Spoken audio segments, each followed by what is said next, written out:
So, well guys, Idol Nurse po mga idol, nagbabalik po mga idol. So ngayon mga idol, pupunta po kami sa Tagaytay at sisimba po kami sa dito sa Pink Sister. So alam niyo naman, ito yung paborito naming simbahan dito sa Tagaytay. So pag sumisimba kami dito, kumbaga yung hiling namin, so natutupad. So kaya binabalikan namin. So guys, meron kami nakasabay dito sa Pink Sister. So meron daw magandang pasyalan dito sa tabi ng Pink Sister. Kaya na-try namin puntahan. So ito yung SBD Farm. So, papasok daw doon. So, ginawa namin, naglakad na lang kami. Baka kasi wala din ma-park yan. So, ang dami daw mga nakapark din, kaya naglakad na lang kami. So, medyo mahaba-haba din mga idol. So, okay lang yun. So, maganda naman yung paligid. So, kita nyo naman yung mga pine tree, yung mga puno, green na green. So, maganda yung paligid dito. At napakalinis mga idol. So, ayan, kasama ko pala yung mag-ina ko. So ayan guys, nakapasok na kami dito sa SBD Farm. So kita nyo naman. So napakalinis. So yung mga damo, green na green. So may mapapansin kayo dyan mga idol. So may mga parang mga kubo o parang mga cottage. So pag umorder ka ng pagkain sa kanila, yung mismong pagkain mo, so di-deliver nila yon, yung mismong crew nila. So yan ang kagandahan mga idol. So pwede kang mag-relax. So pwede kang matulog. So ayan mga idolo, tapos na kami kumain. So ngayon, pupuntahan naman namin yung mga bulaklak dito sa SBD Farm. So sabi daw ng crew dito, ng SBD Farm, so marami daw mga bulaklak. Yun nga mga idol. So kita nyo naman, napakaraming mga bulaklak. At napakalinis. So green na green yung mga dahon.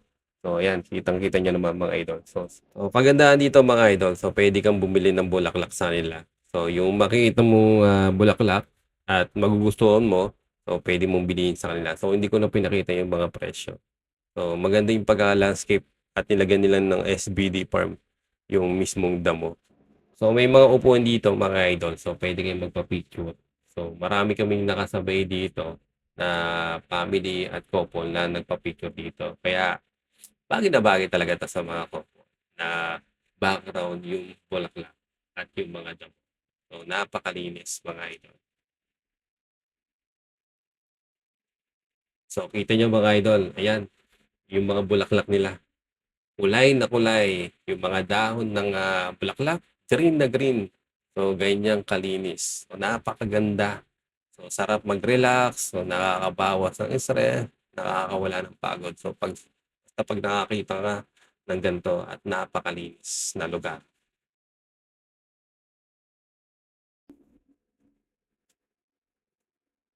So, ngayon mga idol, aakit naman kami dito sa mataas na lugar, dito sa SBD Farm. So, may makikita kayo dyan na isang tambayan din. So, hindi na kami nakapunta dyan dahil kasi napakaraming tao. So, may makikita kayo dyan mga isda. So, yung tilapia at koi. So, napakadami mga idol. So, yan mga idol. So, nakita na namin yung kung saan mismo nakatayo si Papa Jesus. So, napakaganda. So, hindi lang ganda makikita mo mga idol. So, ramdam mo din yung lamig pag nasa taas ka na. So, ang ganda din ng hangin. So, fresh na fresh mga idol. So, yan, kita-kita mo yung lawak at ganda. So, makikita mo rin yung mga andon, yung mga cottage, yung mga kumakain. At may chapel din doon. So, kagandahan dito, meron yatang mga pwede kang mag-stay in dito. So, pwede kang mag-overnight. So, hindi lang namin natanong sa mismong crew ng SPD Farm. So, ayan mga idols. Papunta naman kami dito sa Saint Rafael Organic Farming. So, may mapapansin din kayo dyan na kumakain. So, eto yung mismong restaurant nila. So, pwede ka dyan magkape-kape. So, mag-chillax-chillax mga idol. So, ito yung mga sili nila, yung mga nakatanim. Tapos mga idol, so may makikita ka dyan mga pasalubong. So, andyan yung saging, papaya, avocado, lettuce. So, may mga mani din sila na pwede mong pasalubong sa mga pamilya mo. So, ito yung Saint Rafael Organic Farming. Grabe, mga idol. Napakalinis. So, napakalawak. At napakaganda, mga idol. So, makikita mo yung mga lettuce, mga idol. So, yan mga idol, pababa kami. para makita din natin mismo yung mga lettuce. Dito mo napakaganda. So, yun, no? Green na green yung mga lettuce, no? Pwede na yung mga idol, no? So, pwede ng pitisin. So, ayan, napakaganda ng lettuce. Ang ganda ng pagkatanim. So, wala ka talagang makikitang kalat. So, ganun kalinis. So, yun nga lang mga idol. So, habang bumababa kami, so may makikita ka diyang off limit. So, mukhang hanggang dito na lang. So, kagandahan nito mga idol. So, habang nababa ka, so palamig na palamig mga idol. So, yan mga idol.